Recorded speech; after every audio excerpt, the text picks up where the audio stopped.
So I'm operating as the Academy of Entrepreneurs and Associates, which is basically a way to invite y'all. Everybody's a member that finishes one of our series. You'll be on my mailing list, and you're welcome to join as many times as you'd like. We're always glad to have you, and we have some members that have passed our series 3, 4, and 5 times because we change each presentation has changed enough to keep it interesting, and so that you pick up new information each time. So this is my presentation number 953. So I'm well on the way to 1,000, but mainly I appreciate you being with me on my journey. But more importantly, I appreciate the fact to be on your journey and help you along the way as well. We're sponsored tonight by the Small Business Center at Nash Community College in Rocky Mount. So we've got several Rocky Mount folks on board with us tonight, and that's just great because your center is close by.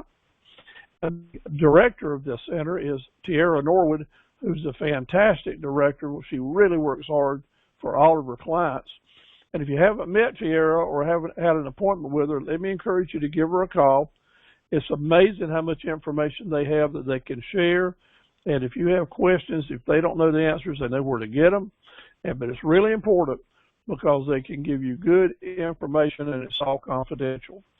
My story is I've been in business for 62 years. I started when I was 12 years old back in 1959 in Dunn, North Carolina, which is right on Interstate 95, about 70 miles south of Rocky Mount, south of Nash Community College. So when I give face-to-face counseling up that way, it takes me about an hour and 15 minutes to drive up there, and I'm always glad to do that. Matter of fact, I'll be driving up there about 7:30 in the morning for a business meeting. Except for the 4 years I was in the Coast Guard, I've been in business. But when I was in the Coast Guard, I ran one of these search and rescue boats off of the Outer Banks of Virginia and North Carolina. I was stationed out at Cape Lookout and at Fort Macon. So if you've been in those areas, I've been out there too. So salute to all veterans, especially to my Coast Guard buddies.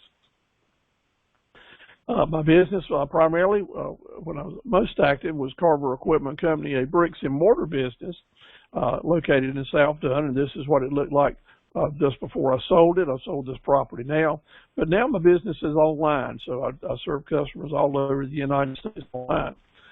So from 1959 through present, I've made a lot of changes and done a lot of things, and one of the things I want to point out to you is back in 1984, for 12 years, I ran a very large commercial mowing business where we did just lots and lots of work.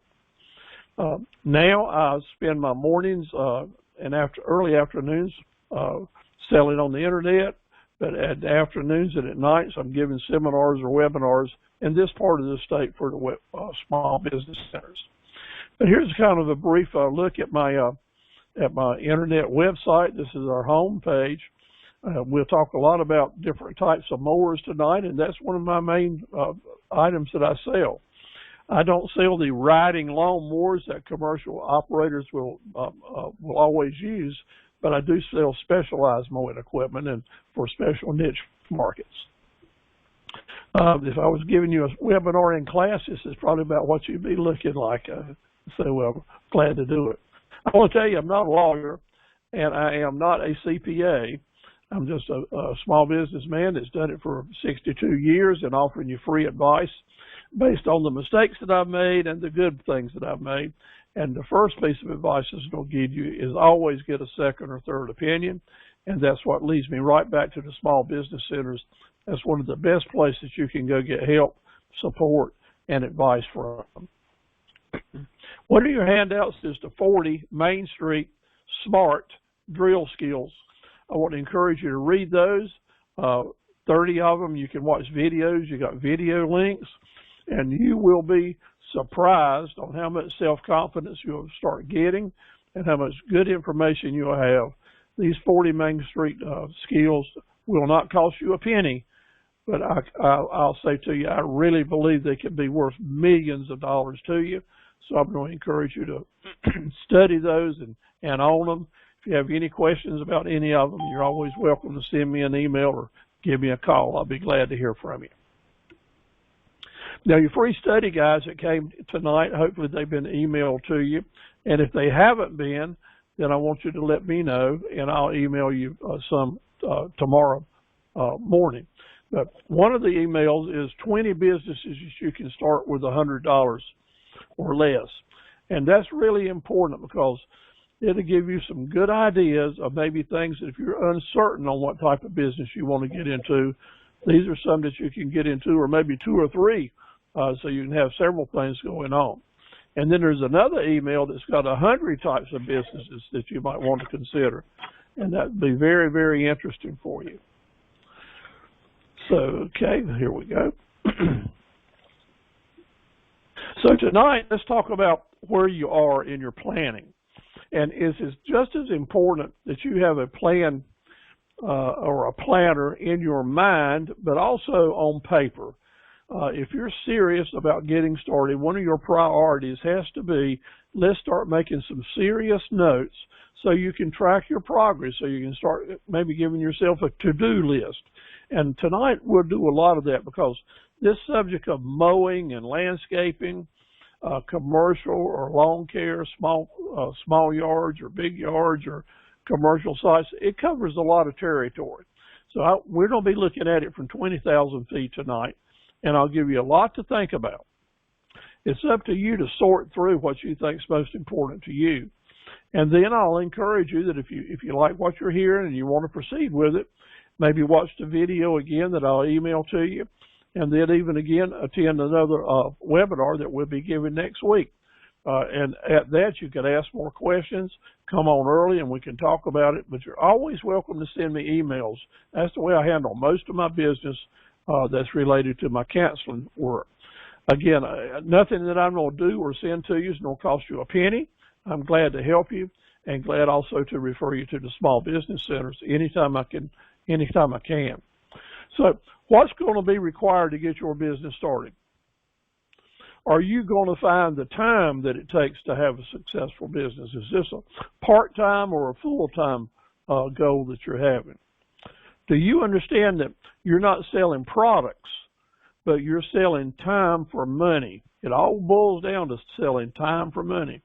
Being in the lawn care and mowing business is very much like being a dentist or a lawyer or someone that gives seminars or pressure washing. All these different services boil down to the sheer fact that you're selling minutes for dollars. And to be successful at it, you have to understand that and do your business plan around it. You need to know how to set prices and how to charge for your services. And again, I'll remind you that in a few weeks, we're going to be giving another seminar on how to set prices and do services. So tune in if you'd like more information on that. A profit center is something you're doing in your business that makes your money. And you need a lot of profit centers if you're going to stay sustainable. Because if you're just doing one thing, I'll guarantee you one thing is always go south one day. And while you may not have realized it, any business today, whether it's lawn care, commercial mowing, landscaping, truck driving, salon, barbershop, anything that's related to doing business and trying to find customers will have a definite link to the internet. So maybe you're saying, hey, I don't want to get involved in all that technology and marketing stuff. I just want to push the lawnmower. Well, good luck to you. If you can find all your customers on the same street you live in, maybe you can do that. But if you're going to grow your business into something that's sustainable and meaningful enough that you can make some good bucks, educate your children, and feed your family, I'm going to tell you that the internet will play into it no matter how big or small your company is. So just plan on learning all you can about that. And through the small business centers and our webinars, you can do that. Let's take it one step at a time, though. I'm not going to encourage you to go into a big debt or quit your job and jump into this lake unprepared and jump into it whole hog. No, I want you to put one toe in the water at a time, start your business slowly and on safe ground, and get started. The main thing is right back to that first slide, you need to have it in your mind that you're committed to it, and then start doing the priorities and set a planner up to start making it happen. What are the business skills that you're going to need to have a successful long-term business? Well, of course, you're going to need to know how to crank up a lawnmower and spread out some fertilizer and know the difference in some grass seeds. I know all that. You're don't do that. You're going to learn about the basics of the mowing business, but it's my job to give you more information about the business side of it. Now, because I've done both, I've ridden both horses here, actually done the work plus ran the business, I've got some insight that's going to help you. So that's why I've got this slide. I want to encourage you to be aware of the business skill that's called forecasting. That is, trying to have that crystal ball and look ahead as far as you can, because that is so important in this business. You also need to have an eyeball and a radar open for looking for new profit opportunities. New profit opportunities. And I'm going to share some of those with you tonight as well. And risk management. You've heard the term risky and risky business and such as that. And your business, the lawn care business, anything to do with anything outside is always risky, because the biggest risk is always going to be the weather. But there are a lot of risk management tools that you can put in place to help you protect your small and new business, and I want to talk about that as well too. So forecasting, profit opportunities, and risk management. Maybe you didn't think you'd hear about that, but indeed tonight we're going to talk about them a little bit. So hopefully you've got your study guide that we emailed to you. Maybe you printed it out or you're looking at it on your computer screen. So let's get it out in front of you so you can start making notes or underlining or doing different things that's going to help you understand what we're saying better. Constantly remember that if you're not in your customer's sight, if you're out of sight, then you are out of mind. So if you want the customers to find you, you have to put yourself or your presentation somewhere they can see them to do it. You can't have a business without customers. You just can't do it. So part of what we're going to be doing to get this new business started is putting ourselves out front in a good way so that customers can see us and be outside. We're going to have to do some advertising and some marketing. We're going to have to do some advertising and some marketing, and I'll guarantee you, if you're not careful, you'll waste every penny that you're spending that way. So it's really important that you learn about the 27 times rule, how to run your ads 3 times, how not to waste your money on advertising, because when you have a good advertising program, you'll save about 89% of what most people throw away. And I don't know about you, but I don't have any money to throw away, especially if I'm getting started in a hard business like the mowing business. So I want to encourage you to come to our webinars and seminars and learn all about how to put together a meaningful advertising campaign. We'll hit the high notes right here tonight. Are you going into this because you're following a dream? Well, that's great. You know, that's what happened with me. I used to read Southern Living magazine. That was my favorite magazine, mainly because I liked the recipes, but also mainly because I love landscaping. I wanted to learn all about the different types of trees and plants and shrubs. I was just fascinated by that, and Southern Living magazine always had really good articles in there that is good for me and good for the rest of my family too. Well, I started cutting out all those landscape things. As a matter of fact, they're right back here. My books are right back here behind me in my office here. And one day I decided, you know, I think I'm going to give this a shot. And I started out as landscape design. I didn't have a license or a degree in design, but because of the work I'd done right here in my own yard and different things, I knew I could do it. So I started out in landscape design and won several people that were building new houses or redoing their old yard. Hired me to work for them. They liked what we did, and man, I made some really good money. And then someone saw that work and asked me if I wanted to do the mowing for them, and I never even thought about that. But I owned an equipment company, and I had some good people that worked for me, and I said, well, I'll give it a try, and I did. And you know what? In just a few years, I was knocking down $500,000 a year and working in 30 different towns. So I had a lot going on back in those days, but I was following my dream. I did it one step at a time. I never got in any financial trouble. As a matter of fact, just the opposite. And after my children graduated from college, I was able to sell the business and move on and do some other things. So I can tell you, following a dream is a good thing, but you need to have a plan and take it one step at a time. Tonight it's going to be really important to you that to get started, what I've seen so many years, over 500 or 600 different folks that I've helped their businesses get started. What's the biggest thing in your way? It's that old thing called procrastination. You just hadn't found the reason to take that first step. So 95% of getting started in business is taking the first step, and maybe you're doing that tonight. And if you are, I am so proud and pleased to be a part of you getting you started on your journey. So what qualifies me to talk to you tonight is pretty simple. I owned the business for 12 years, averaged $550,000 a year. I had 18 employees, 7 vehicles, 10 mowers. That was an average. We mowed over 3,000 apartments during growing season, and then we looked after the other landscape duties at those apartments during the season when it wasn't growing. My goal was to have at least one upscale landscape project per month, or 12 projects a year. I wanted to look at projects that had a $7,000 or more figure because I had a business plan for that landscape group, and that was the kind of money we needed to bring in.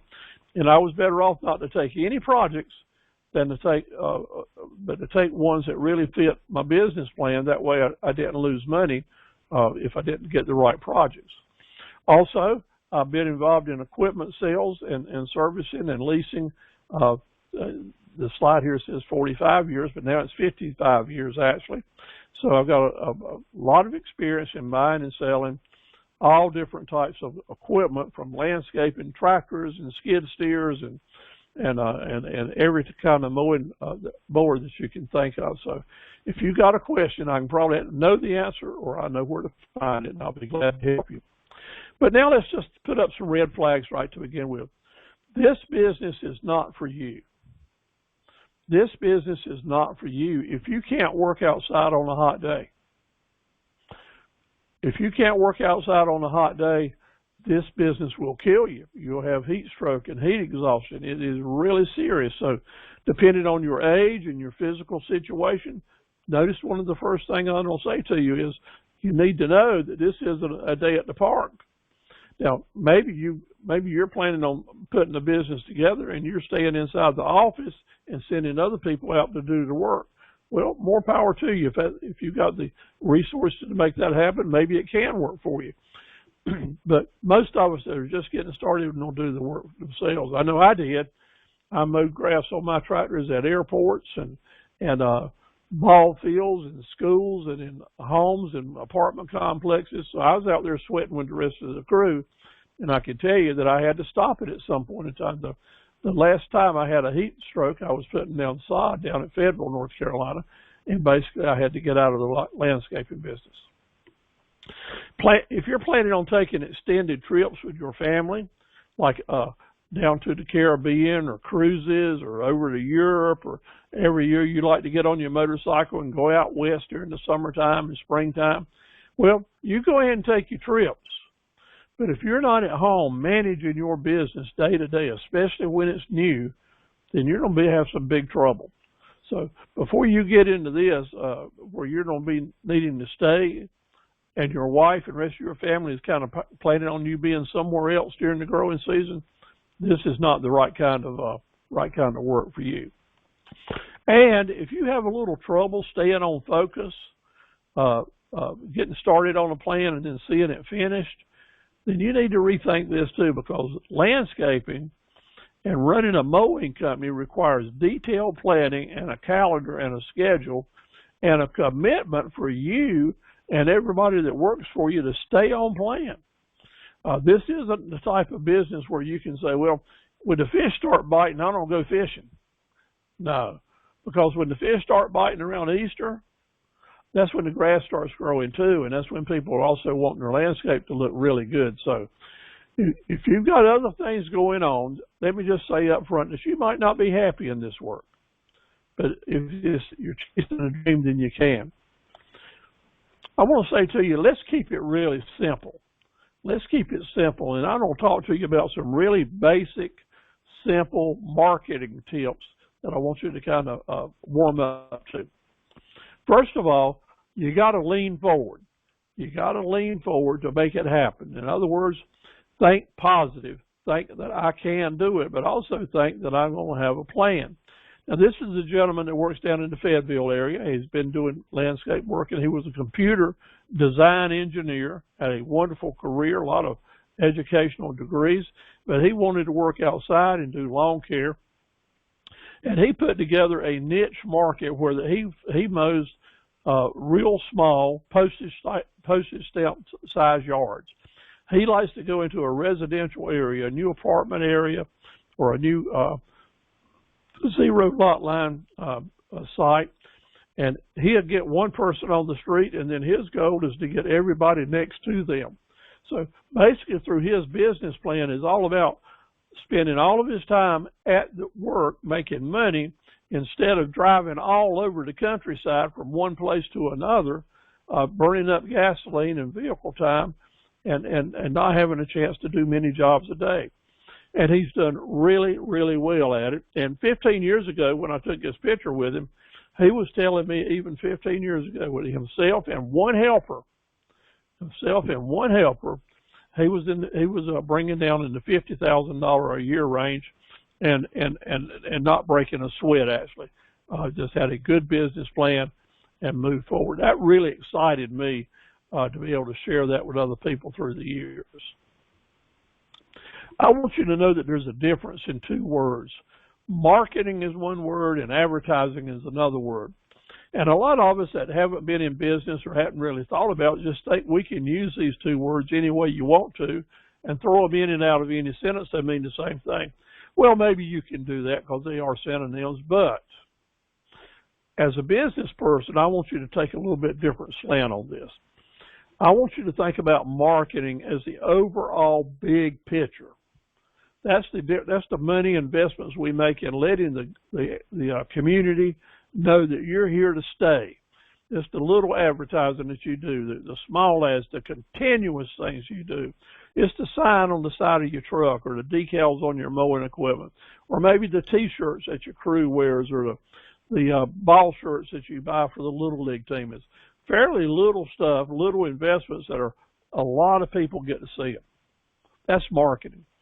And then advertising is a piece of the marketing pie. Advertising is what we do for the short term to announce something new for the season or new products that you're offering. Advertising is when we got something special going on, something a little bit different than our regular marketing campaign. That's when we spend some bigger bucks, buy bigger ads for advertising. So the advertising budget will always be smaller than your marketing budget. The advertising budget will always be smaller than your marketing budget because it's a piece of the marketing pie. Now, some companies, their whole budget is advertising, and I really discourage that, because if that's what you're doing, you're wasting probably 75 to 89% of the money you're spending if you don't have it divided out as partly marketing and the rest of it for advertising. So here's a good example. This is a sign that's been up on Highway 2427 between Lillington and Cameron, been up for years. Simply says Lawncare and the phone number. This is out in front of their house. They always keep their lawn looking really good. And this is the busiest road in the neighborhood. They put this sign up probably 20 years ago. Probably cost them, when they put it up, less than $100. So for less than 1 penny a day for all that time, it's giving excellent advertising, because if that sign, which is simple, someone goes by and sees the sign, looks at the pretty lawn and gets the phone number and calls you, that is effective marketing. That's marketing because it's low cost, it's there all year long, and anyone that rides by sees it, and it covers the whole subject. So you think about getting your business up and running, I can't tell you a better type of marketing tool than a simple sign like this. And then there's the small ads that you might see in the Shoppers or the local newspaper. just a really small ad that's in the want ad section or the classifieds that's giving a simple message that's there all year round just to encourage people to call. Because that one ad there every time the paper comes out at a very low cost is getting, a lot of people are seeing it and will probably bring you back a very good return on investment. You notice that I'm using the word investment when I'm talking about marketing and advertising because that's what it is. A business person that looks at marketing and advertising cost as a cost, as a bad thing because it's a cost of money, and that's what the bookkeeper would tell you it is, you got the wrong slant. Marketing and advertising needs to be an investment for you, and you want a return on that investment. And I don't encourage you to make the investments, but only do it if you're going to get a good return back. Don't just spend money because somebody came by and talked to you. Because the worst person you can take advertising and marketing costs from is someone that's selling it. That's right. Because they are interested in a company making a profit, right? But which company? They're interested in their company making a profit. So you want to have your own plan. You want to have your own goals and set it up, and then take your plan and your budget and talk to folks and see if they can serve your needs instead of you serving theirs. Now, here's some high-end advertising by a high-end operation. This is put in by the Carolina Home and Garden Organization down in Emerald Isle, North Carolina. They are a nursery, a large nursery out on Highway 24, close to Emerald Isle. And they do first-class ads in the local shoppers and traders. They spend big bucks, but they fill their ads up with good color and good messages and do a lot of stuff. I want you to notice here that they're emphasizing here good looks. They're emphasizing they're on social media here at Facebook. They're emphasizing they have weekly specials. They have some discounts, and you can find them at a website. They say that they deliver and install plants, and they say they sell everything, and even give an extra little bonus here for Tuesday discounts and military and senior discounts. When you look at all the right things they're doing in this advertisement, I want to tell you, you can see how it will have a return on investment. The first thing about it is that it does comply with what I call the look and hook requirements. Look and hook, it has to look good, and this ad does, to catch somebody's attention. And it needs some hooks in it that'll hook someone and get them to come on and see you now. That's why I mentioned the things about the military and senior discounts, about we deliver, about they got a good selection. When you think about your ads and really build a good ad, then it's going to be a time you can spend some money on it and make it work for you. Here's another example of, in the same neighborhood, the Yardworks organization has got their ad where they're running attention yard lovers, and they're talking about, notice they're not talking about mowing grass. Look at the words that they're pushing: desire, wish, dream, and want. This ad is aimed at high-end, fairly, I won't say wealthy, but people that can buy whatever they want. Yard lovers, these people aren't interested in how much it costs or what the details are. They got desire, they wish, they dream, they want. So this is the type of ad that is appealing to those people that are romantics, and it does it in a really good way. Now, I mentioned here that the Yardworks organization with Jimmy and the Carolina Home and Garden with Brian, the day they graduated from North Carolina State University, on their way home from graduating from college, they came by our dealership and said they were going to get in business and wanted to know what equipment I had that they might be able to use and if I'd finance it for them. Well, these are some of the people that I've helped get in business because we started on that day. I set them up a rental agreement on some equipment, and it grew over a 20 or 30 year period where both of them are doing extremely well in their businesses. They decided to go different ways into two different businesses, still great friends, but it really gives me a lot of pleasure to say to you fellas and you ladies, no matter how small you start, if you take it one step at a time and you do it right, you can grow your business into a really big organization. Between the two of these, I would say that Yardworks now probably has 30 employees, and Carolina Home and Garden probably 20 employees. So these are big businesses now. Here's one of the things that you want to do as you're just getting started is do a lot of before and after pictures. Let your potential customers know what your work can they can end up with. Notice here's a before picture that shows the old yard when it looks like right after the house was built, and then they give you an after picture with the driveway and the bulkheads and the grass and the palm trees in place. It is a really good thing to do, to use before and after pictures. Here's some more of them, good examples of how to make it work. A bad plan is better than no plan. A bad plan is better than no plan. And time management is a must, because you are going to be selling time for money. Maybe you're thinking you're selling trees and shrubbery and grass seeds and those kind of things. Well, yeah, that is part of it. But time is the most valuable thing that you have to sell. So you have to know that. And then you got to know in your area where you're going to be working or where you want to grow your business, what are the business opportunities inside your circle? You know, we don't draw a circle on a map, and depending on where you live and how far you want to travel. And inside that circle, it's up to you to determine what types of work is available to you so that you can have the most profit centers that you can do to make your business be alive and well all year long.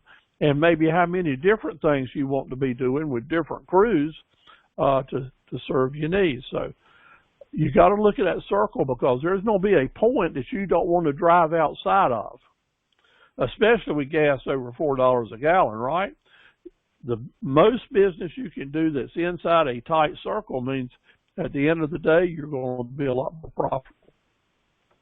So in the 80s, when I was working in 30 different cities, I was leaving Dunn and going all the way to Charlotte, all the way up to Ahoskie, all the way down to Wilmington.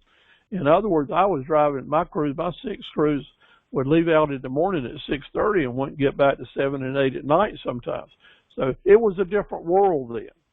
You know, gasoline at that point in time was probably in the $1 range, even if it's at that. Today it's so different, so things have to be planned differently now, because it's a new world. So how far will you be able to go in your business and remain profitable? You don't have to answer that. Maybe, and I'm just using some maps of Wilmington here for example, maybe you want to be in the small lawns, strictly lawn care business, 1 or 2 people operations, and it's important that you do, like the fellow I was telling you about from Fayetteville, you know, draw some circles around certain subdivisions or housing developments, and you're going to try to get all the business you can right in that small area. And then maybe you'll do that on Mondays, and on Tuesdays you'll draw another circle and go over to somewhere else. The key is you're after cutting out all the mileage that you can so that you can spend your time making money instead of driving. Establish your own boundaries. You got to have your target dates. And here, I don't say this right now. I know when you're first getting started, sometimes you have to take whatever comes your way. That's just part of it. And maybe it don't fit in that particular circle. But what the deal is, no matter where you're working, I want you to know you need a small circle to work within to be most profitable. So even though you're going to start out driving all over the place and not make as much money as you'd like, as new business opportunities come your way, you start going after customers in that certain area that you want, then in 6, 8 months or 1 or 2 years, you'll start seeing your business become more profitable, and you'll be able to grow different crews, because you're going to be so busy, you got to have more people.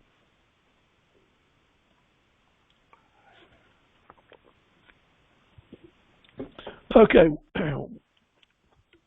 being in business is not something you can do by yourself. You know, you can own it, you can drive the truck, you can run the lawnmower, you can run the weed eater, you can do the spraying. But let me tell you, my friends, If you're going to be in the business, then you're going to have some customers, people. And if you're going to be in the business, you're going to have some vendors, some people to support you. Because equipment breaks down. You got to have gasoline, you got to have supplies. So right now, as you're thinking about getting started, surround yourself with a group of people that you think you can have a good, long relationship with, customers and suppliers, because we're all in it together. And the good networking that you do, one customer will send other customers to you. And if you're doing business and you're loyal with a certain local vendor, then he will send more business to you as well.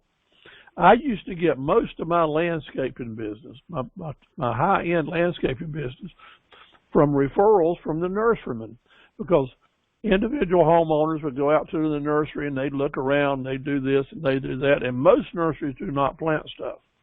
Most nurseries just want to put it on a trailer or a truck and get it out of here.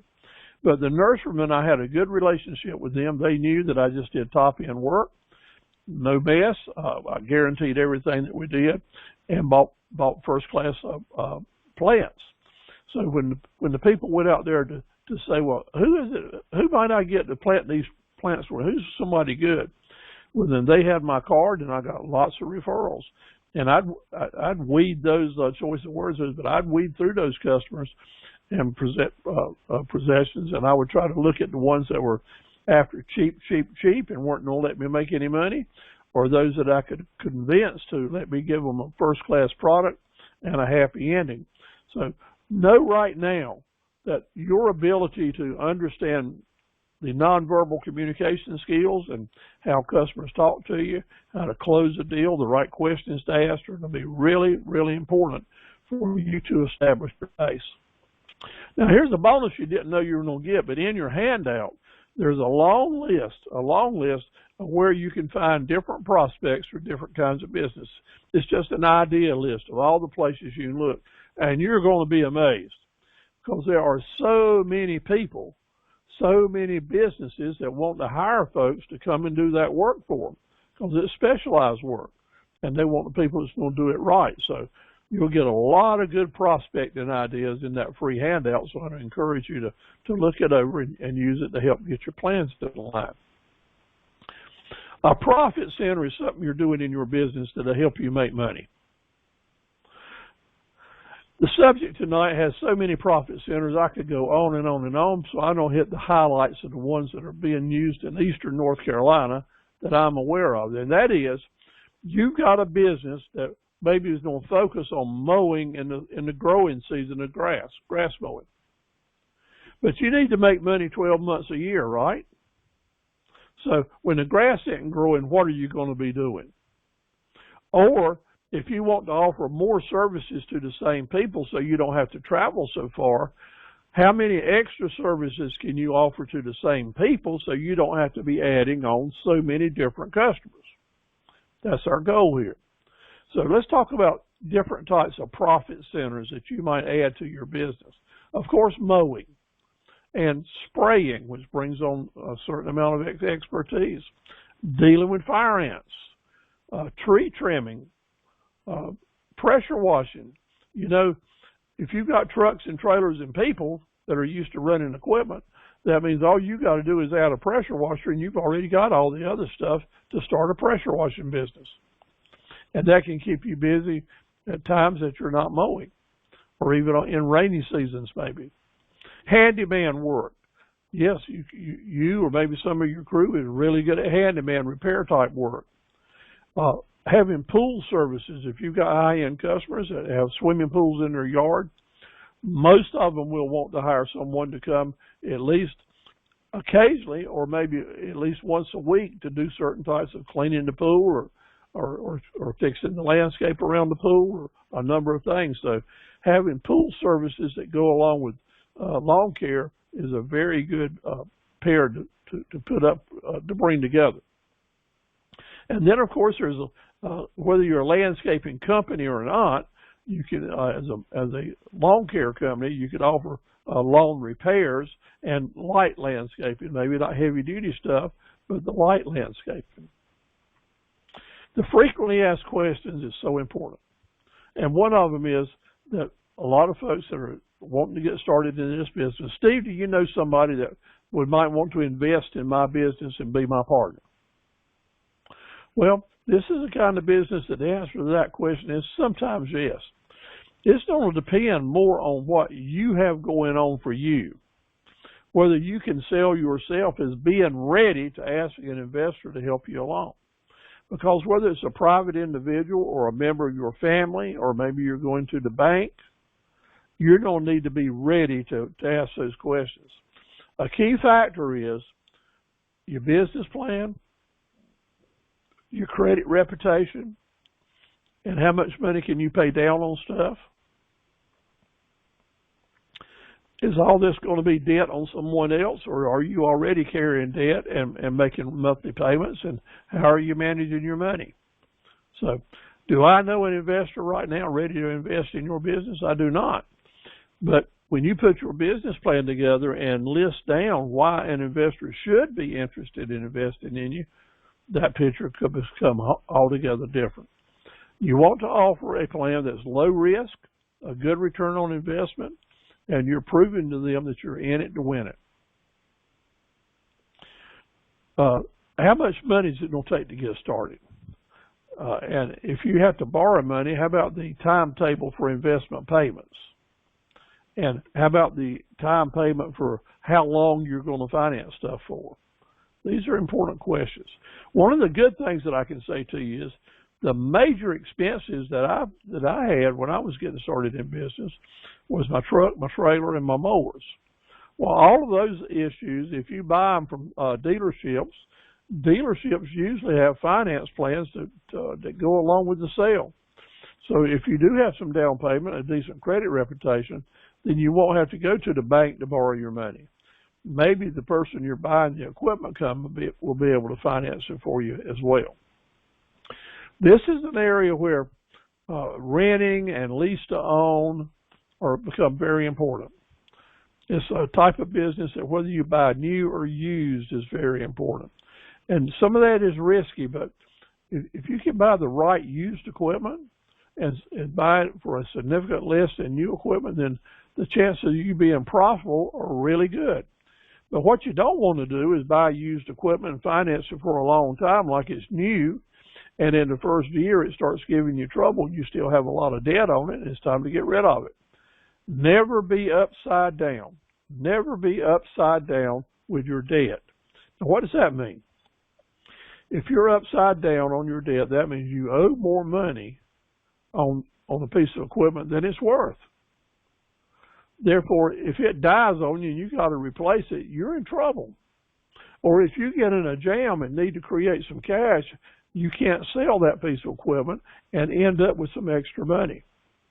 As an entrepreneur, one of the rules that keep us all alive is never be upside down on your debt, because surprises are going to come, and someday you may have to get in a jam and have to sell stuff to create some cash. You always want to have your items that you have debt on to be worth more than you can sell it for, so that when you do sell it, you can pay off the debt and end up with some cash to get started again. This is all about how you can get up when times get tough.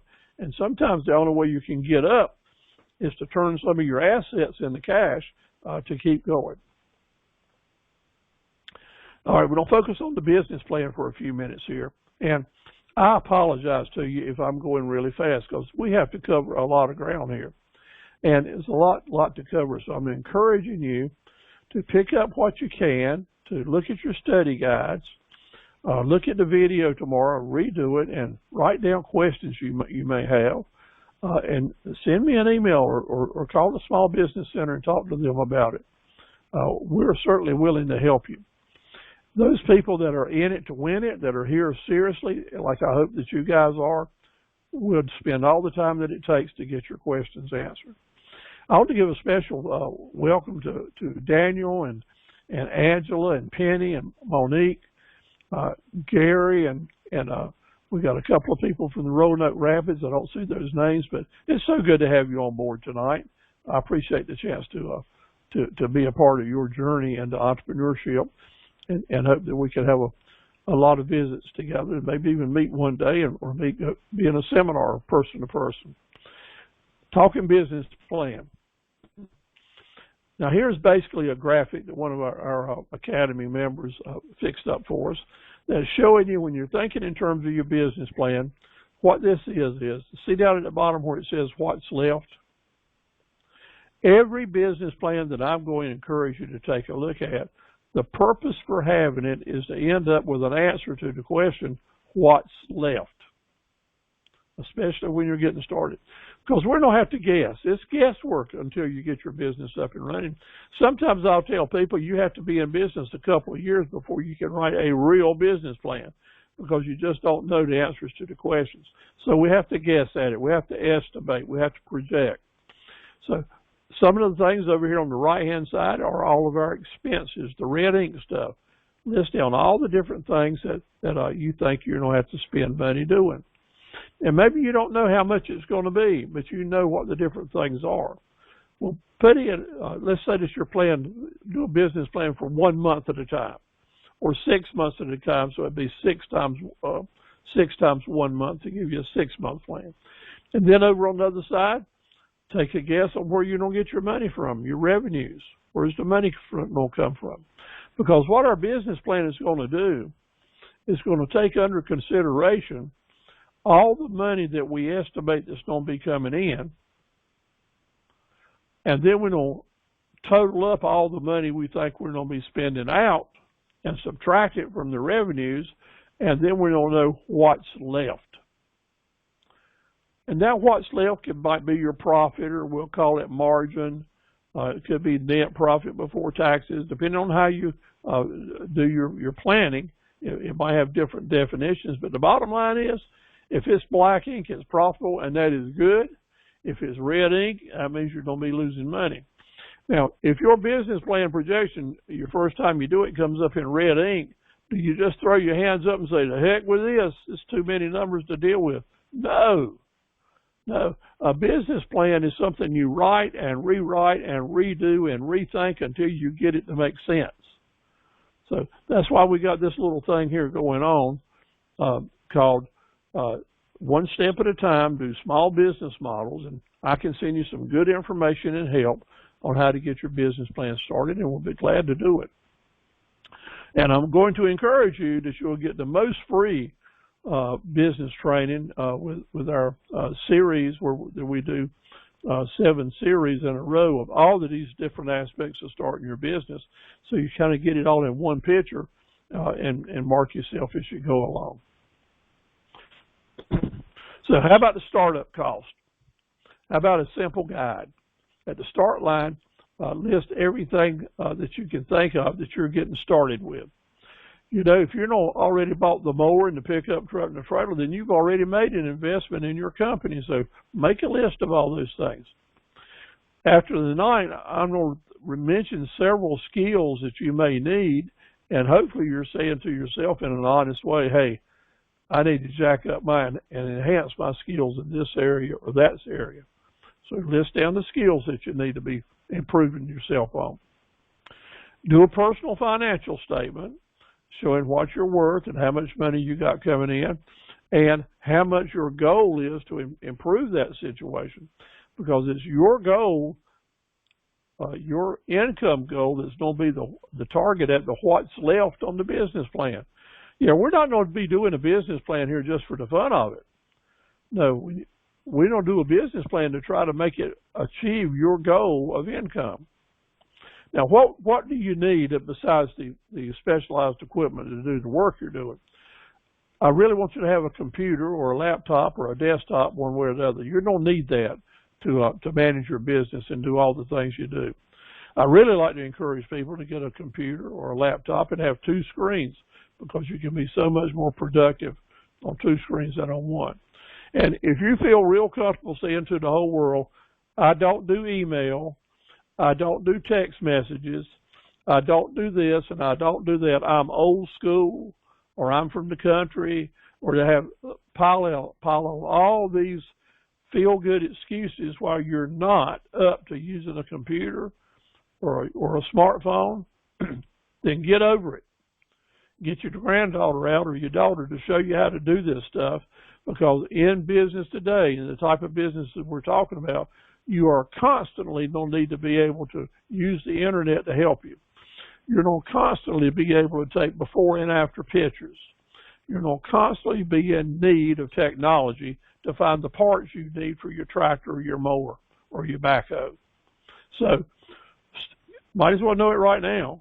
As much as it is easy as it is to say, I just don't want to do all that, then your competition is going to do it faster and better, and they're going to get the deals away from you. So make it part of your priorities to get on board with using the internet. In your handout is a simple get started with your business plan. Just fill in the blanks. So tonight might be the night that you start your business plan, and I hope that it is. So I'm giving you the work to go for it. Just fill in the blanks, and you're making a start. Things to do. Here's the to-do list, okay? Convince yourself and tell someone else how passionate you are about getting into this new business, because it's going to take a lot of passion and energy to get this new business up and running. Do your homework. Know exactly what your financial worth is, good or bad, but you need to do it, know it, and have it on paper.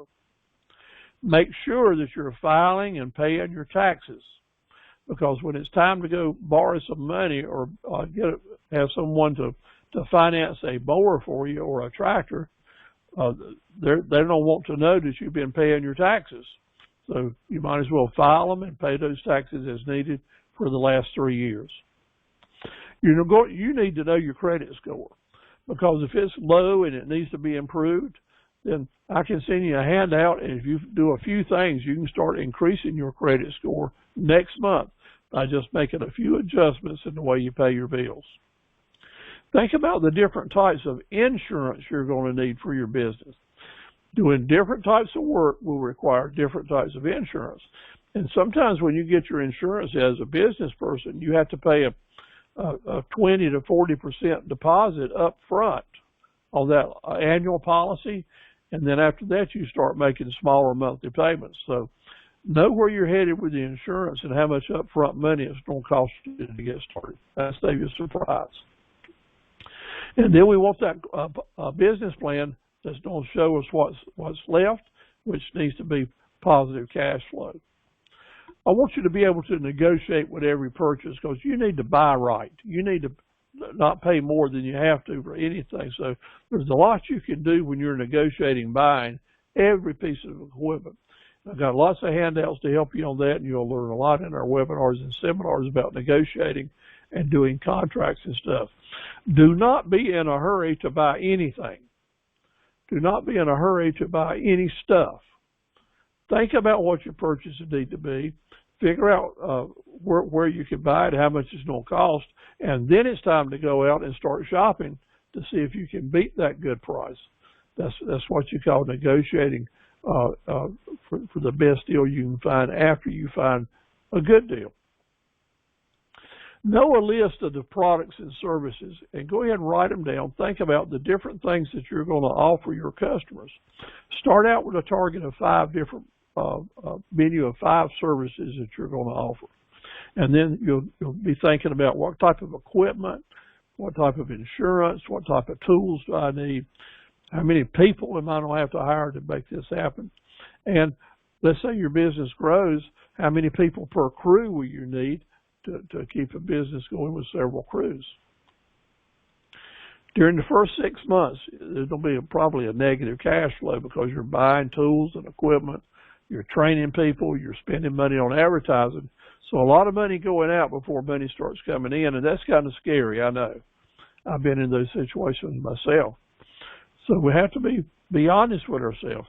Maybe I need to get a few jobs before I start spending some money and operate real low-key. I did that. I operated for a year on Saturday afternoons on 2 or 3 contracts and made enough money then to start growing my business after the second year because I built up enough money I could grow it without going into debt.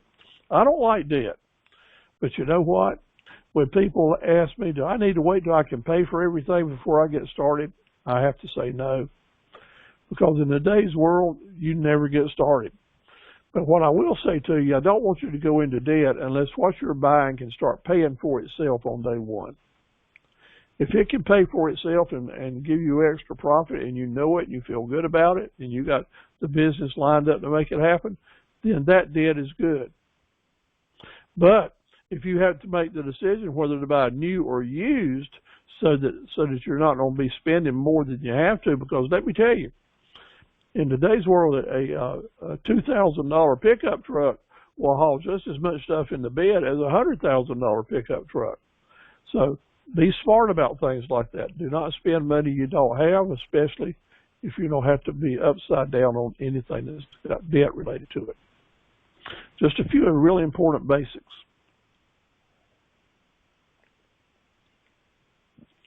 Good old Diet Coke. As you get started and your business grows, you're going to have to get some help from professionals. And I don't want you to postpone getting help till you've waited too late. So get your business plan together. Let's talk about it. Talk to the Small Business Center. And then at certain times, you're going to probably need to bring in some help from an advisor. That could be me or the Small Business Center. When it's time for you to think about paying serious taxes more than just your personal taxes, we might need some help from the CPA.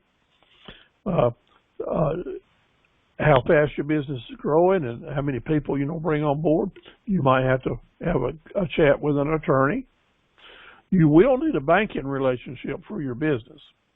And that banking relationship it will mean as a business that you have a EIN number, an employee identification number. And you're also going to need to be able to take credit card payments from your customers. Now listen to me. Everybody don't carry cash in their pocket anymore. And a lot of your customers are going to want to pay you with a credit card. So you need to have that phone apparatus that you can take their credit card and get paid right there on the job as soon as you roll up to the job. I don't want you financing or running open accounts for your customers. You don't have to do it in today's world. People will ask you to do it, and the people that are asking you to wait for your payments are usually the people that are planning on paying you slow, and that is really dangerous and will really hurt you. We need to have a serious conversation with an insurance agent. And as you grow your business, you want somebody that can help you develop your websites and your social media marketing. All these might be able to be secured if you have what we call a virtual assistant. There's a lot of folks out here in the world that help small businesses, so you don't have to hire a full-time employee, or they've got contacts with these folks that they can help you cut your cost with these relationships. So be thinking about that. Do you have to get incorporated now? Do you have to be a corporation to get started? You do not. You do not. You need to have a corporation when you get started, when you are going out here in the world and really exposing yourself and your business to lots of risk where someone might sue you or such as that, or when you have employees. When that comes along, then I don't say to you, yes, you need to get in, you need to have a corporation, an LLC, to give you some protection of your personal assets and also to help your tax situation be more simple. But until that point in time, maybe your first year or two when you operate on a low scale, you can operate as a sole proprietor. File your taxes on your regular 1040. There's a place right there on that 1040 form where you can list down any money that you've taken in for business and any expenses you've had. The good news is when you're first getting started, you're probably not going to show a profit, and you pay extra taxes when you make extra profit. But because of your upfront expenses and all during your first year or two, that'll probably balance each other out, and you won't have to pay a lot of taxes. If you do, it's a good thing. That means you've made a lot of money, and I'll be real proud of you. Now, again, tomorrow, we're going to talk about how to avoid tax problems. So if you can watch the webinar between 2 and 4 tomorrow, I'll be mighty happy to have you. Naming your business is an important and a fun thing to do when you're first getting started in business. In North Carolina, you might as well name your business as if it is incorporated. And you can go to the North Carolina Secretary of State website, Punch in any name that you want to, and they'll tell you if that business name has already been taken. It sure will. Whatever you punch in, they can tell you if that name has been taken. So you'll keep looking until you come up with a name that someone else doesn't have, okay? Let's talk about spraying. The rule is, a lot of people don't know this, whether it's fertilizer or Roundup or all the things in between, insect repellents and sprays, anything that's considered a chemical in any way, you cannot put it on somebody else's property. You cannot put it on somebody else's property unless you have a pesticide license. And that pesticide license comes from the North Carolina Department of Agriculture, the NC Cooperative Extension Service. And you have to go to a class, 8 to 10 hour class, 1 or 2 days, pass a test, pay a $100 fee, and you can get the pesticide license. And then after that, I think it's every 3 years you have to have it renewed with a renewal class. So right here on the screen and in your handout is the web page that you can go to, and they have all the classes that they're giving. They give them all the time, telling you where they are, how to get in touch with them, how to register to become a part of it. In this business, if you're serious, owner-operator needs to have this license, because if you or your employees are putting out chemicals and there's a problem, somebody gets sick or hurt, there's damages, either on the yard you're working in or a neighbor's yard, then you're opening yourself up for suit and fines, and they may take your license and not let you have it again, which will virtually put you out of business.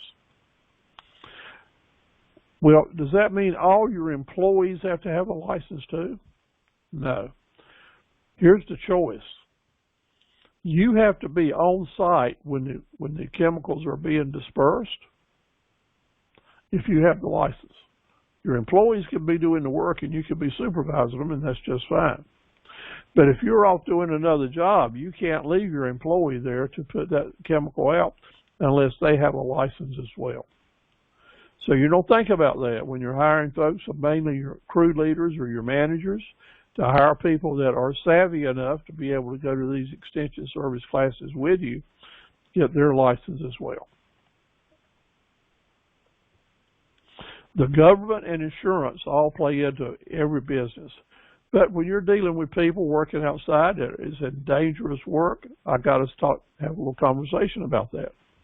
It's important that you're able to have insurance on your people so they can have workman's compensation insurance, that you're going to cover your damages for other people. And let me tell you, if you're running a lawnmower or a weed eater, stuff flies away and ends up hitting people or breaking windows or hitting cars. And it's amazing how people always see that happening. They're going to come and they're going to talk to you. And you're going to want to fix it as soon as you can. You know why? Because taking care of damages that you cause is absolutely imperative that you do it, and you do it quickly, and make it as painless as you can for the person that you damage your property. Why is that? If you start creating enemies out here in an apartment complex or a housing development, they're going to talk junk about you. The people are not going to want to renew the contracts with you. So it's just better off that you accept your responsibility, pay for the damages, and put it behind you and keep on working.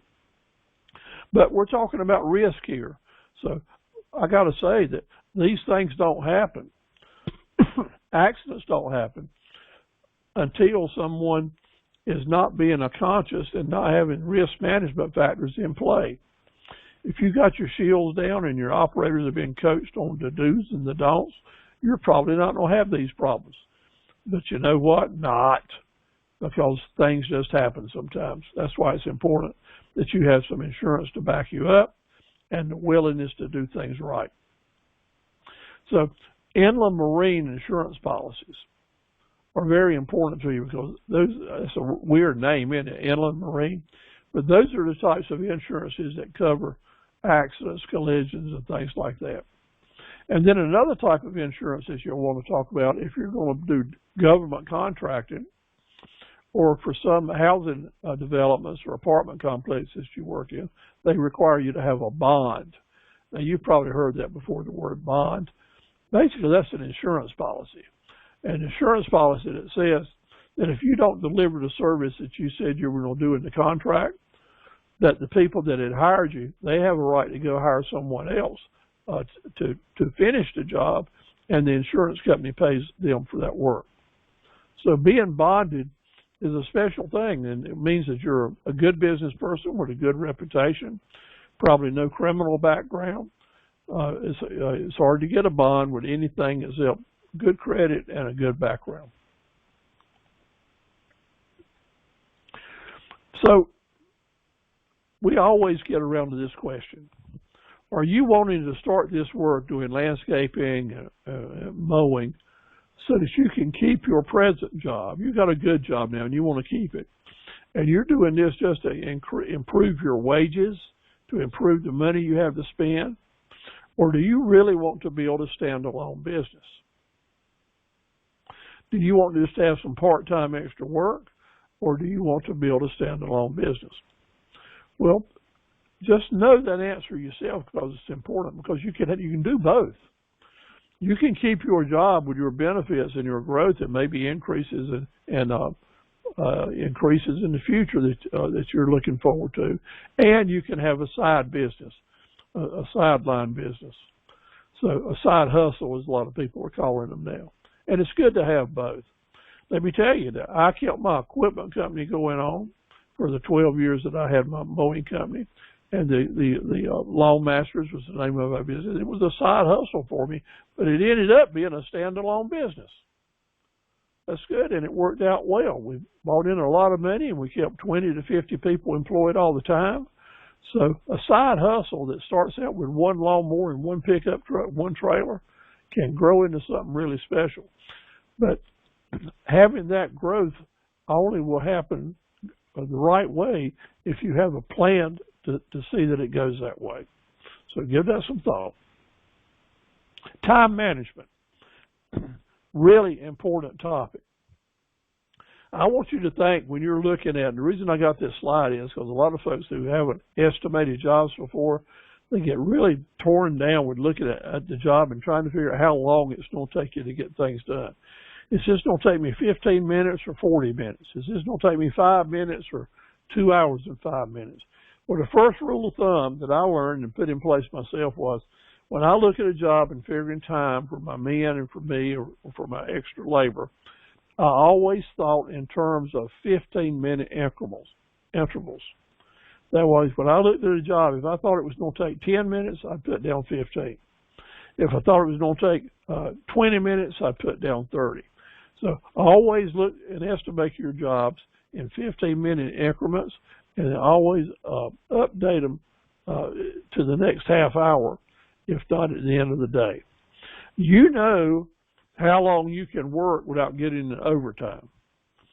You know how long you can work at this location and still be able to get back home at the time that you want to do it.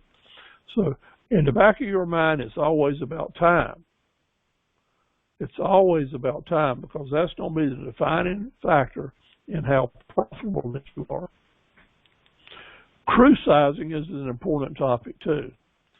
How are you going to make this work? Crew sizing is hugely important. Let me tell you that crew sizing is all about the investment that it takes. So if you've got a one-person show, that is maybe just you. You got one employee in the organization. You do it all. You do the mowing and the blowing and the trimming, the loading and the driving. You just do it all. Well, if you add one helper that's a good helper, one person with a helper can do 3 or 4 times as much work in a day's time than just one person can. It's amazing how much more task and volume you can do when people aren't wearing themselves out, or they got somebody to help them push the load. A 3-person crew, that would be a manager or an overseer with 2 extra people. It's the smallest size that you can start with to start having some serious long-term growth. If you really want to grow your business, you're going to need crews with at least 3 people. And a 3-person crew can do 6 times more work in a day's time than 1 person and 1 helper. Just by adding 1 more person, everything changes. 4-person crews are quite interesting. And after some 60 years of watching businesses and hiring people myself, it would make sense that a 4-person crew would be just really great. But I want to tell you that after your crew size gets bigger than 3 people, you start losing productivity unless you've got a really unique manager and crew members, because it's hard to put 2 pair of people out there without somebody wanting to slough off, to be lazy, to smoke a drink, to smoke a cigarette, or go get a snack, or find some excuse to walk over and chit-chat with the other person. With a 4-person crew, you stand the chance of being so far less productive than a 3-person crew. It is amazing. Is there any science to back this up, Steve-O? Not one shred, but I've got a lot of years experience in talking to a lot of people that be real careful when your crew sizes get larger than 3 people. So how did I work that in my business? What I did, I'd try never to have a 4-person crew, but I'd send out 2 3-person crews. 2 different vans, 2 different trailers, 2 different sets of equipment, even if they went to the same job. That way, 1 supervisor can keep their eye on the 2 other people and make sure they stay productive. And people didn't start sloughing off on me, as I call it. Also, it's good to have a consultant or a landscape project manager to make sure everybody's looking over their shoulders, make things happen. You can have too much management, but if your manager has enough to look after to help improve your productivity and your profitability, that's a good thing.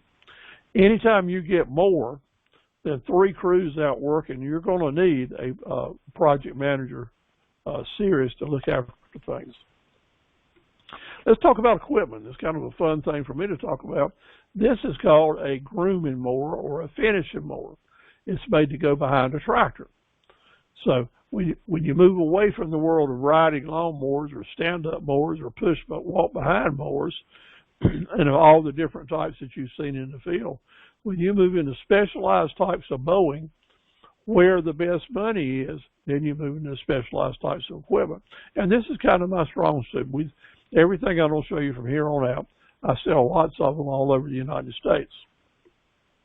So this is a finishing mower. It would be used for big ball fields, a place where you want to use a tractor, make good time, because in a little bit of rough area, a small wheeled lawnmower is a really rough ride. And these finishing mowers are available from 4 foot wide up to 9 feet wide. And then what we call bat wing mowers all the way up to 20 feet wide. This is something new in the marketplace that contractors are doing really well with. It's called a ditch bank or a pond bank mower. And this is so you can take a tractor and instead of using a weed eater to cut banks, you can go along with your tractor and use this specialized type of mower. You can use it with real small tractors and still get the job done. This is a great piece of equipment for people that want to do specialized contracting, especially in eastern North Carolina where we have lots of ponds and lots of banks. So you would be able to keep this busy. This would be the only thing that you would do. You just move from place to place, get your calendar set up, have about 30 customers, have a good cash flow every day you wanted to work. And basically you could have a business based on just running this type of mower. And then this is the sickle bar mower. Sickle bars have been around a long time and they're coming back, mostly used for cutting hay. Is there good work out there for people to mow hay? I want to tell you there's more and more of it all the time. And because so many people are becoming small farmers, some folks might want you to do the mowing, and then they might want to get a little mini baler and do that. So this is a specialized piece of equipment that is really good throughout the southeastern United States. The good thing about a sickle bar mower, not only will it cut down load like that, but it will also cut down below grade 75 degrees and up 90 degrees. So as this person's doing, you can actually cut it vertical to trim tree lines. That in itself is a contracting opportunity right here in North Carolina doing vertical mowing. Also, people that have blueberry farms, a lot of blueberry farms now are starting to do their winter pruning with sickle bar mowers. This is a drum mower. A drum mower is made to operate really fast and really low maintenance, but all it will do is kind of flat mowing for haying, because the drum mower will kind of leave a windrow behind it when you're using it. Fairly inexpensive compared to some of the others, but if you have a neighborhood of folks that want you to do nothing but do hay mowing for them, then this would be the mower that you want to consider. The other type of hay mower is called a disc mower, and that's what this one looks like. And in eastern North Carolina, where most of the acreage is agriculture, there's more and more of this work to be done. The old bush hog, bush hog is a name brand actually, but so the name of this tool is actually a rotary cutter. There's probably more contractors making money with rotary cutters than any other type of specialized equipment. That is clearing off vacant lots, doing mowing in tough places, in fields. Certain homeowners and estate owners, they don't have a tractor, they don't have a rotary cutter. They'll hire someone to come in 2 or 3 times a year just to clip their pastures or clip their fields, do the wood line trails. Rotary cutters basically cost in the neighborhood of $600 to $3,000, depending on how new or how large they are. But they will bring back a return in investment if someone lets people know they've got them. Remember that sign I showed outside where the people just had lawn mowing and their phone number? A person that's got a tractor with a rotary cutter or a bush hog sitting out in their front yard out next to a busy highway that says for hire or for sale will get lots and lots of calls, because there's a great need for this. It's a good contracting piece of equipment. Also, if you wanted to take your business to the next step and offer this tool here particularly, and maybe the finishing mower, to offer them as rental units, you'll keep them rented every weekend. Someone will use them, but you got to be careful with that. Pick your customers and know how to avoid getting taken advantage of with people abusing or hurting the equipment. I was in the rental business, and I was in the tractor rental business, but I never had the courage to put tractors and rotary cutters out there, because I knew people that were renting it wouldn't take good care of my stuff and probably go into vacant lots where there were a lot of debris, and either number one, tear up my rotary cutter, or number two, tear up the tires on my tractor. So I mention it to you because some people do a good job with it, but this is one tool that I suggested you consider renting, but you only do it with certain customers. Now, other types of mowing that folks do out right of ways, you see contractors mowing grass beside the roads. They are mowing contractors. I've done that before myself, fairly large scale. I mean, small scale. I didn't ever go after that market big time. But high school ball fields, be it private schools or institutions, almost all these folks now are hiring contractors to do their mowing at their parks and their ball fields. And lots of times they will want you to use a flail mower. Flail. That means these mowers don't have blades that are turning around flat. They have blades that are coming over with hammers on them. Why would you want to use that? Number one is they don't throw stuff out the back or the sides, so they're safer to use. And they do a different type cut. They give you a good quality, whether you're in tough grass or weeds or in fine mowing. You get different types of blades for different types of mowing. A lot of contractors are using these for specialized mowing. And now, the biggest thing in eastern North Carolina and maybe throughout the United States, especially out in the northeast corner, we are all seeing solar farms after thousands of solar farms, right? Well, guess what solar farms require? A contract mower. It's the fastest growing part of the mowing industry anywhere in the United States is looking after the grass at solar farms. So what you do is you get a specialized mower where you can, like this, as one of my customers using a sickle bar mower that can mow under these panels. And you can do that with very small tractors, depending on the different size lanes that you have, a lot of specialized equipment. But I got to give you a word of warning now. One of my customers that bought a couple of these from me last year was doing a really big job, had a huge crew, 2 or 3 crews doing solar panel mowing, called me and told me he was looking for some new work, and he felt good about getting it. But you know what took his contract away from him? Sheep. A sheep farmer went in and bid the contract on letting his sheep keep the grass nibbled down in the solar farm. So I'll mention this to you.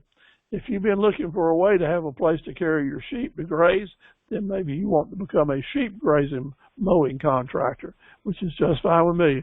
I'd love to sell you some equipment, but if you can make more money taking your herd of sheep from solar field to solar field, then go for it, because it's certainly going to help everybody out. Also, one of the things I'll mention to you since solar fields came up was they all need grass planting. They all need after their first did. So part of the specialized work you can do in your landscaping business might be to do seeding with a lot of different places. So solar seeding or landscaping, this type of equipment is really good. Now, yesterday and today I had landscaping contractors ordering these types of equipment. So are you ready to do some bidding? So let's think about what you need to do. And this is scary for someone that hadn't ever done it before. If you're ready to bid, let's talk about what I want to encourage you to do. Go inspect the job site. Go inspect the job site. If you don't know how to do it, then you hire an estimator, someone who does know their work. Analyze the demands and the specifications of the job. Write them down. Think about them. Don't be in a hurry. Estimate how many jobs you can do per day. So let's think we're talking about just doing a small mowing job. And it's going to be important for you to say, well, if I come and do this job in this community, how many other jobs could I do in one day? Because the bottom line, your price on doing this job is not how many hours it takes you on that particular job. Your price needs to be, how does this particular project fit in with my business plan? If my business plan on Thursday is to do 4 jobs at $200 a piece and generate $800, and this job here is going to take 5 hours, well, then that's going to mess up your plan. So you would have to price it accordingly. So sometimes the price you're doing per a job has nothing to do with how big or small it is. It is how does it fit your budget? What is the riding time involved? There's lots of other factors that you have to take into consideration and price yourself accordingly. But I want to encourage you to go walk the job. Look at it, because you can't ride by on the street and see the potholes. You can't ride by on the street and see the wet spots back behind the trees. You can't ride by on the street thinking that you can mow everything with a mower, but when you actually get out here and start walking, you see there's going to be a lot of weed eating that has to be done. And somebody running a weed eater, they can't go but so long and so many hours, and so you're going to have a cost involved. How to bid and quote mowing. First of all, you need to come up with what your gross revenue is that you need to work with. And usually, whatever your gross is, I want you to end up with half of that money being net, not necessarily profit, but money that you can put into the bank. That means that if you need to be putting in $400 a day, this slide is old, so that probably should be $1,000 in today's market with inflation. But let's say it was $400 a day. You're working part-time in small jobs. If you need to put in $400 a day in the bank, then maybe you need to be charging $800 a day, so that after you pay your expenses and your help, you'll end up with $400. So you do your multipliers like I've got it listed here. It's fairly simple. You figure out your cost and your labor, figure it all up, your fuel, your driving time to get there, see what that cost is and multiply it times 2, and that's probably what you should start out your bid. If you're competitive and get the job at that, that's wonderful. Maybe you might have to adjust it up or down, but this is a good way to start the bidding process. There's factors I want you to think about. I want your business plan to be based on you working 4 days a week. I know that's surprising you, but 4 days a week for your basic plan. You need to figure up your fuel, your parts, your maintenance factors. How much is that going to cost you per week? You want to know in real terms how much working time is in this week's work and how much of it is biscuit time. Biscuit time is those hours after the crew or you get in the truck, get all loaded up and get ready to go to work. But on the way to the job, you pull in at Bojangles and have yourself a biscuit. Sit in line out there, wait and get your biscuits or a drink, or you go inside, and there goes an hour. And an hour times 4 people is 4 hours that's gone. So you don't have to be a tough nut with this. People want biscuit time. They need to have their biscuits before they get on the job. Just because you can pick up stuff on as you're riding and go for it, try not to do that unless you've got a really good system or a place that you can do it, that you don't lose working time. Always keep up with your personal investment cost. Stuff that you have put into it before the business started, like tools, as well as the new items that you're buying. Always keep a good list of everything you're spending money on to keep your business going. Now, the most profitable jobs you can do are like the ones I mentioned earlier, which are very small jobs. Those residential mowing. And you'll find these small postage stamp yards at condos, starter homes, townhouses, some residential houses, places with 0 lot lines. Jobs that you charge $25 to $45 per cut. If you can get a whole street of 10, 15, 20 houses at $20 to $45 that you can clear out in half a day, then you're going to bring in $400 to $800 in half a day. The key there is you're getting one neighbor after the other, or every other one. You're never having to load up until you're ready to leave the neighborhood. That's profitability. So as you see a new housing development start up, or you notice that there's no one that's taking care of the business in a certain development, that is a prime place that you'll want to start building your business. Congratulations, I've got a present for you. At the back of your handout is a landscape project work guide. It's at the end of your handout, and in that I have gone through step by step, covering all the bases that you need to think about before you quote a landscape project. Now, this is very important, and I didn't learn this stuff by reading it in a book. I learned this by doing it myself over a 12-year period of all the things that can go wrong in a landscape project, and there's a long list, but it's all about protecting yourself against the weather, against other things that can happen, because the way we lose the most money with a new landscaper is doing part of your job and then in a couple of days come back in and have to do another part of your job and mess up what you did the first time. Well, if you hadn't ever done it before, you just don't know this. So I took the time to write out a bunch of pages, one step at a time, from start to finish, how to manage and plan your landscape work. So many people have told me they've taken this guide and used it before they bid a new job. They'll look through it to see if there's any things that they forgot to do, because it will give you a good idea on how long it'll take you to do a job and things that you're going to have to watch out for. A word to the wise. What is the most dangerous risk in new landscaping? It's water. Water will kill you. You can put in a nice yard with lots of seed and fertilizer and everything level, even sod, and a thunderstorm comes along and you didn't think about drainage and erosion. Everything that you have put in that yard washes down in the ditch after a big thunderstorm. Guess what? You don't get paid till you put it back up there. The homeowner is paying you for the completed job. So it's up to you to make sure you understand how the water flows, what the erosion issues are, how steep is that bank. And it's up to you to learn how to use a transit level and to take your own measurements so you don't have to hire a professional engineer to come out. That's why studying, before you get into landscaping work, especially top-end jobs, you got some things that we need to learn. Again, I want to remind you to be able to take credit card payments. That's a big part of your cash flow. Pitfalls in the business. Slow or no pay accounts. Having fuel costs that go up and down, and you're on a long-term contract, a mowing contract, 60 or 70 miles away.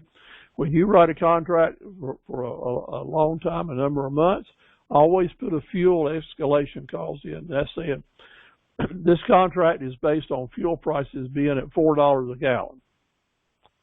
every time they go up 25 cent, then your cost will go up accordingly, a certain amount. If prices come down, then you need to give your customer a break and come down on the price. The whole goal of this is that neither one of you go broke, okay? Neither one of you go broke. Everybody's being fair to each other. So put in fuel escalation and deflation price clauses in your contracts. Be real careful about your leaks in your spills, whether it be oil dripping out of your pickup or your tractor or your lawnmowers, or whether it's where your some of your labor spills fertilizer or gasoline on somebody's lawn. Now, let me tell you, you put a new hand out there running a mower, and you're cutting in the middle of a nice, just sodded yard with centipede sod, and they go out there and fill up the mower with gasoline, they're going to spill some. And within 2 hours, there's going to be yellow and brown spots out there in the middle of that beautiful lawn because those people didn't know not to fill up the tank out in the grass. It happens all the time when you folks, and now what have you got to do? You got to face the music. First of all, the homeowner is going to be really not happy with you, and to fix it, you're going to have to dig up some sod and replace it, and that may not look very pretty, but you got to do what you got to do. So one simple, stupid mistake can cost you lots and lots of money. Let's say that you're doing work in a new housing development, and all the sidewalks and all the driveways got this beautiful concrete out there, and it's so pretty and pristine.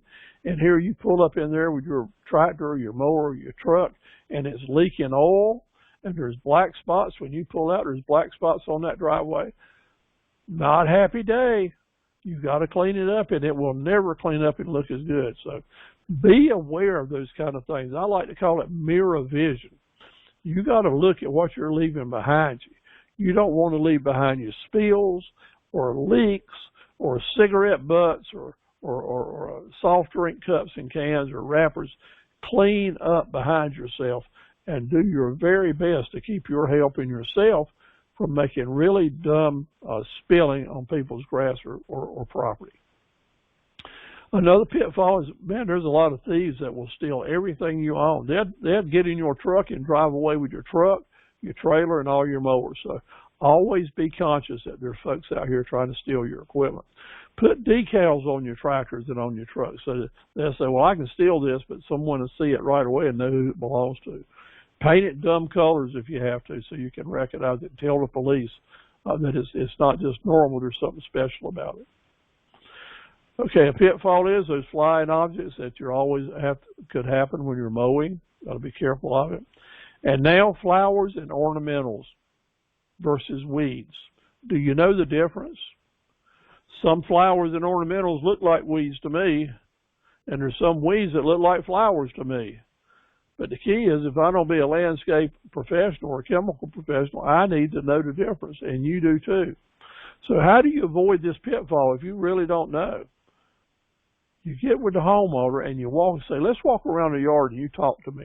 Show me the things that you want to make sure that I don't spray real close to.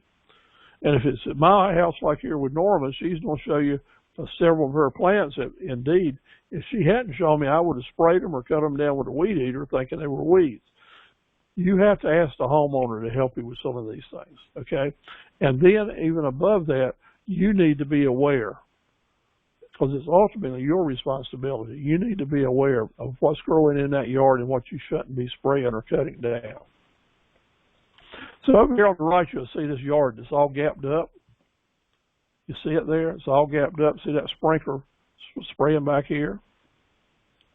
So what do you think caused that? And what kind of dummy would ever leave a really nice lawn area looking like that? Well, the dummy is me.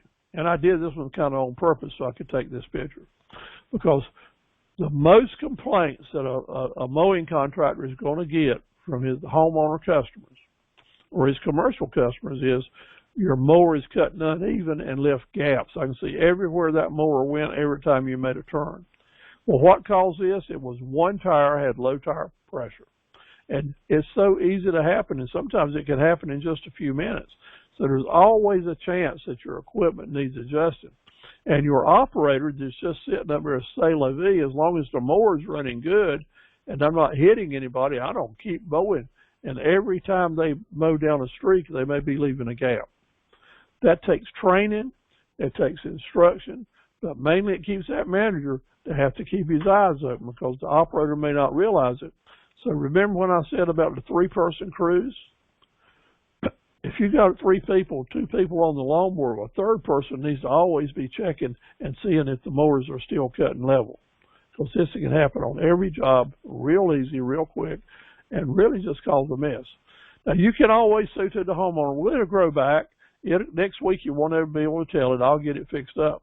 But let's say this was the lawn of someone that's getting ready to have a wedding reception or a big family reunion, or it's a real estate agent that's trying to sell this house. Sometimes making those little excuses don't cut it. That's why the contractors that stay on top of their game, always after top performance, will do the best job. And this is the good example here why I want to tell you that some people would use sickle bar mowers, flail mowers, to do the type of work, because there's certain type of mowers that will not do this streaking.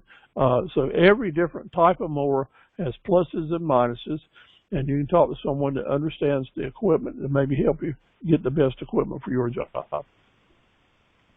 Now, you stand a big risk in spending a lot of money if you dig down in the ground and mess up wiring, like telephone wires and cable vision wires, and there's so much stuff in the ground now that goes in weird places. So the rule of thumb now, before you dig, you pick up your cell phone and dial 811. And when you dial 811 and you tell the phone company where you're going to be digging, the address, then they got 3 days to get out there and mark it, to take their die and mark where there's lines or gas lines or electric lines or phone lines, any different types of wires. And if they mark those wires and you dig over a mark and tear something up, then you're responsible to pay for it. And that can get real expensive. It can blow your insurance policy away.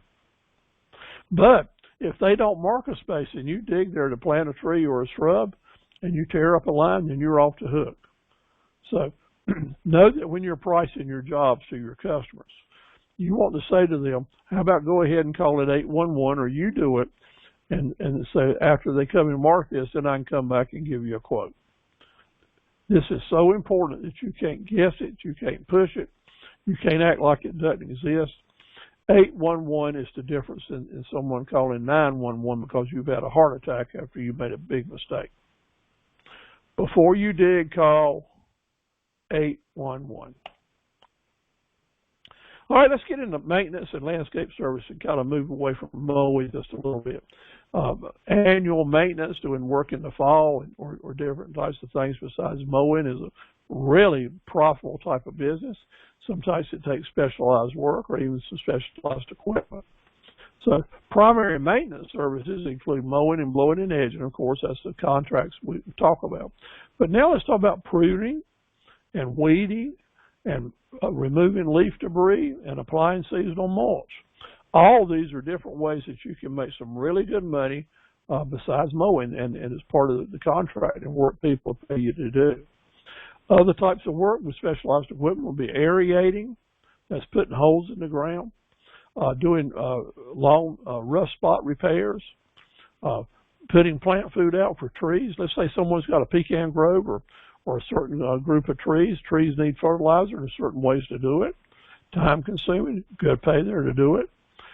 A lot of your customers might want a garden, and if you've got a tractor and a tiller, you can take care of tilling up your garden for them each year, and then in the fall, after they get the crop off, then you can clean it up for them, till it, and get it ready for the winter.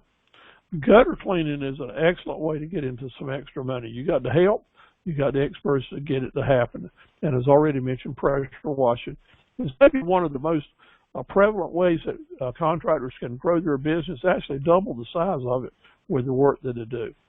Now, this is a weird slide, isn't it? Because about 20 years ago when fire ants first started making a show in the Carolinas, it was really new, but now fire ants are all around. And everybody's got them, and nobody can get rid of them and they call a contractor to come and do spraying for them. So fire ants can be your very best friend.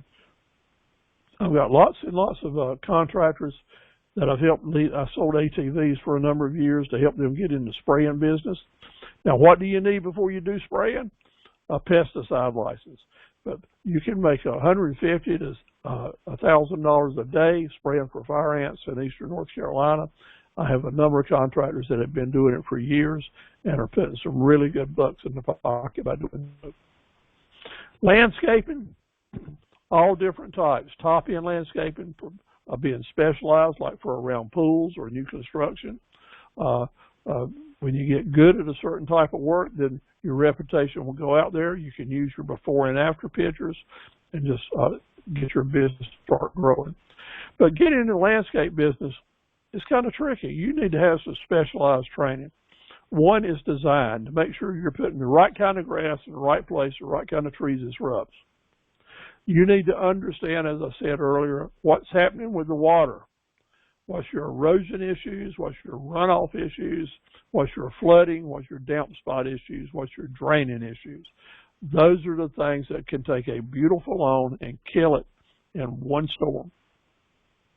I want you to know about the different fertilizers and limes and chemicals, the different grass seeds that are good for one job but not for another, the different shrubs or plants that might work. As I said, this is what got me into this area of business. Was I love to study the plants in Southern Living magazines, and then so many other study books that you can take without having to go back to college. You get a lot of information from your local nurserymen that'll help you as well. You got to know some stuff before you start landscaping. Landscape design around pools is really important. So how would you get into that work? Well, you find out that talk with the people, the pool contractors. They want to put in the pools, and they might want to subcontract with you to do the landscape and the maintenance, or they might want to hire you to do it or encourage you to give bids to the customers. The key is it gets back to who you know. Lots of times it's not what you know, it's who you know. So if this is the type of work you want to go after, then you talk with the pool contractors. If you want to do new construction work, then you talk with the new house contractors, and they will refer you to their customers.